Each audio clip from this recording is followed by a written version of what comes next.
বাড়িটা কার নামে আছে? এই বাড়িটা আমার শ্বশুর মশাইয়ের নামে। ও আচ্ছা আচ্ছা, শ্বশুরের নামে। আচ্ছা, আপনার নাম কি? আমার নাম দেবা। ও, আপনার বিয়ে হয়ে গেছে? আরে পাগল নাকি আপনি? আমার বিয়ে হয়েছে বলে তুমি ঘর জামাই থাকি। আচ্ছা, আপনার বউ কি করে? আমার বউ স্কুল মাস্টারে জব করে আর আমি সংসার দেখি। আপনার বউর বিয়ে হয়ে গেছে? আরে আমার বিয়ে হয়েছে, আমার বউরও বিয়ে হয়ে গেছে, তাই আমি ঘর জামাই থাকি। আচ্ছা বুঝলাম, কিন্তু বিয়েটা কার সাথে হয়েছে? আমার বউর আমার সাথেই বিয়ে হবে, আর কার সাথে বিয়ে হবে? আচ্ছা আচ্ছা, ঠিক আছে ঠিক আছে। তা আপনার শ্বশুরের কি বিয়ে হয়ে গেছে? আমি আপনার পায়ে পড়ি, আমার বিয়ে হয়েছে, আমার বউরও বিয়ে হয়েছে, আমার সাথে হয়েছে, আমার শ্বশুরেরও বিয়ে হয়েছে, নালে শ্বশুর বাড়ি বিয়ে কি করে হতো? আচ্ছা স্যার, ঠিক আছে। তা আপনি এত রেগে যাচ্ছেন কেন?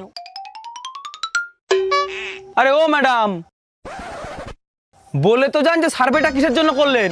আরে আমার কয়দিন হয়েছে ব্রেকআপ হয়ে গেছে, তাই বাড়ি বসে